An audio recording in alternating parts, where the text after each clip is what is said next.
मेरे प्रिय विद्यार्थियों, हमारे इस चैनल में पुनः आपका हार्दिक स्वागत है। आइए आज हम कक्षा 8वीं के विज्ञान विषय के 7वें पाठ धातु और अधातु इसका अध्ययन करते हैं। बच्चों, वीडियो के अंत तक बने रहिए जिससे हम आपको आसानी से सुस्पष्ट तरीके से समझा सकें।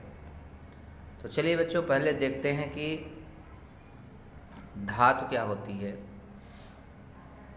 इम्पॉर्टेंट से है बच्चों कि विश्व में जितनी भी चीज़ें पाई जाती है, वस्तुएं पाई जाती हैं, चाहे वह तत्व हो, यौगिक हो, यह किन्हीं धातुओं से जो है मिश्रित होकर के निर्माण होती है। यानी मिक्सचर किया जाता है, चाहे वह तत्व हो चाहे यौगिक, यानी कुछ न कुछ अंश जो है बच्चों पाया जाता है। और इन्हीं तत्वों का जो सामान्य रूप होता है वह धातु और अधातु होता है।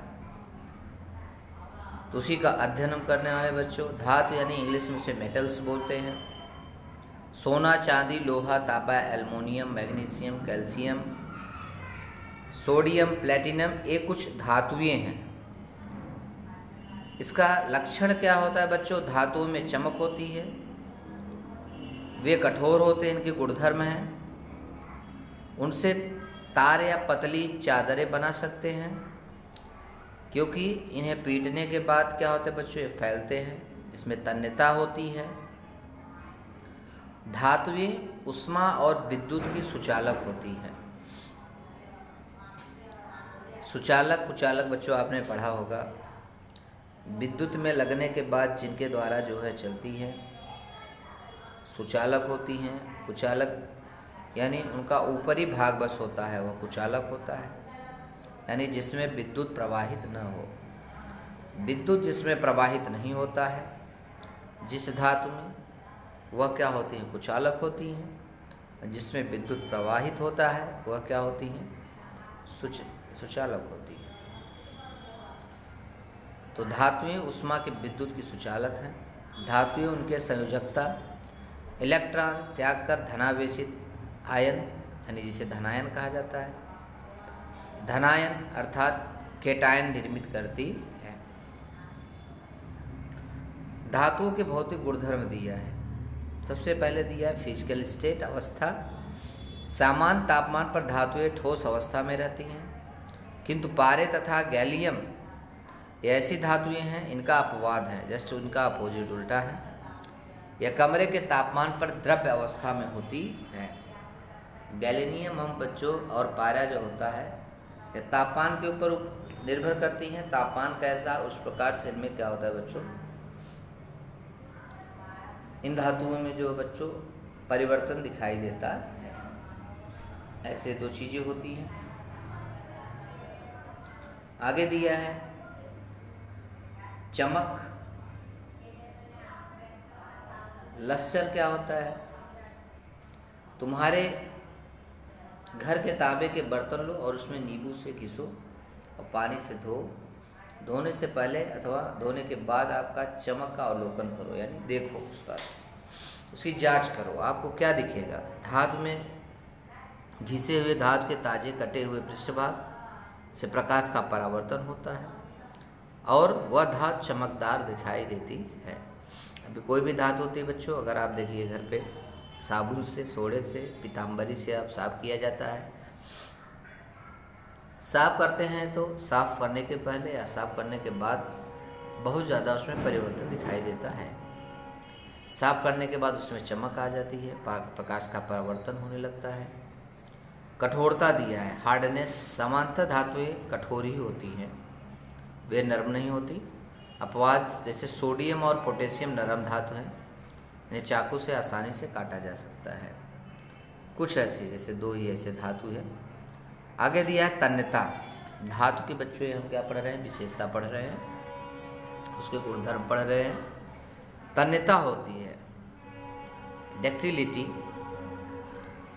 आप सोनार के दुकान में गए होंगे, स्वर्णकार को सोने के या चांदी के तार बनाते हुए देखा होगा। छिद्र में से धातु खींचने पर उसका तार बनती है। इस गुणधर्म को तन्यता कहते हैं, धातु की तन्यता। यानी ऐसा आप सोने और चांदी में अक्सर दिखाई देता है। यह क्या होते हैं बच्चों, इन्हें जितना ज़्यादा ताना जाता है उतने ज़्यादा यह तनते हैं, जिसमें तन्यता अत्यधिक होती है। आघातवर्धता, मैलेबिलिटी, यानी किसी पे आघात यानी बच्चों पीटना, किसी पे जब हम थाप देते हैं, पीटते हैं, प्रेशर करते हैं, तो धातुओं में क्या होता है बच्चों, वह फैल जाती हैं पीटने के बाद। जैसे किल लो, चबूतरे पर उसका हथौड़ी से ठोकते रहो, कुछ समय पश्चात देखोगे वो पतली चादर के जैसे तैयार हो जाता है। इसी गुणधर्म को आघातवर्धता कहते हैं। उष्मा का संचलन दिया है, कंडक्शन ऑफ हीट।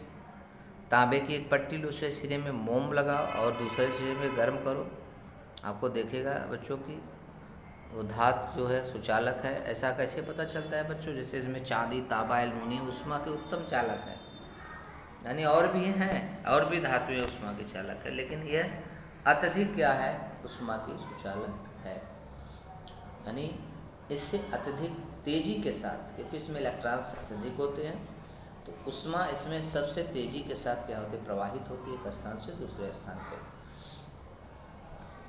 तो जैसे इसमें करके दिया उष्मा का संचलन, आप देखिए किसी भी चीज़ को लीजिए, ऐसे लोहे का ही कोई एक रॉड ले लीजिए, एक तरफ उसे गर्म करिए, दूसरे तरफ धीरे धीरे अंतिम छोर जिस तरफ आप पकड़े हैं वहाँ पे भी वो गर्म हो जाता है।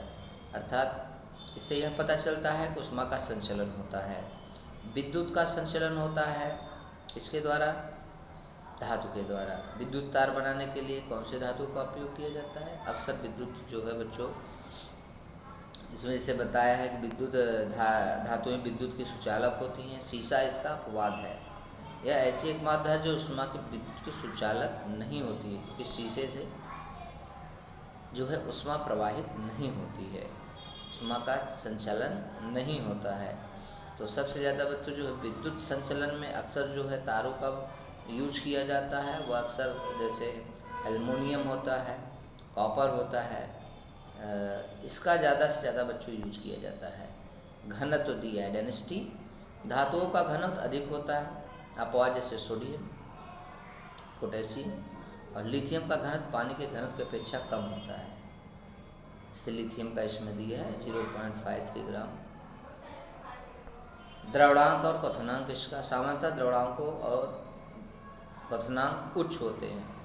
इसका अपवाद अपोजिट जैसा है, हाइड्रोजन है, Ga, नाइट्रोजन, पोटास। 10वां दिया है ध्वन्यात्मकता, सोनोरिटी।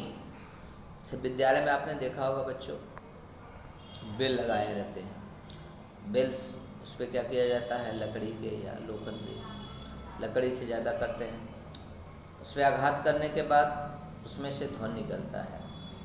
अक्सर जो है बच्चों स्कूलों में, विद्यालयों में जो बेल लगाए जाते हैं, घंटे लगाए जाते हैं, वह अक्सर जो किसके होते हैं, पीतल होते हैं, क्योंकि पीतल में ध्वन्यात्मकता अधिक होती है, ध्वनि अधिक निकलती है। लोखंड के भी लगाए जाते हैं लेकिन उसमें कम निकलती है। और अगर उससे लोहे से कर रहे हो या किसी भी और भी कठोर पदार्थ से आघात करते हो, उतनी ज़्यादा आवाज़ें नहीं निकलती। इसीलिए इसे कठोर पदार्थ के लिए जो है उसमें बेल बजाने के लिए अक्सर क्या करते हैं बच्चों, हथौड़े का यूज किया जाता है, और हथौड़ा किसका होता है, लकड़ी का होता है। तो बच्चों अधातु का अध्ययन और उपधातु का अध्ययन हम अगले वीडियो में आपको बताने वाले हैं। तो आज के लिए इतना ही बच्चों, वीडियो को देखिए, लाइक, सब्सक्राइब, अगर हमारे चैनल को सब्सक्राइब नहीं किया सब्सक्राइब करिए, अगर आपने सब्सक्राइब किया तो लाइक ज़रूर करें। तो आज के लिए इतना ही बच्चों, धन्यवाद।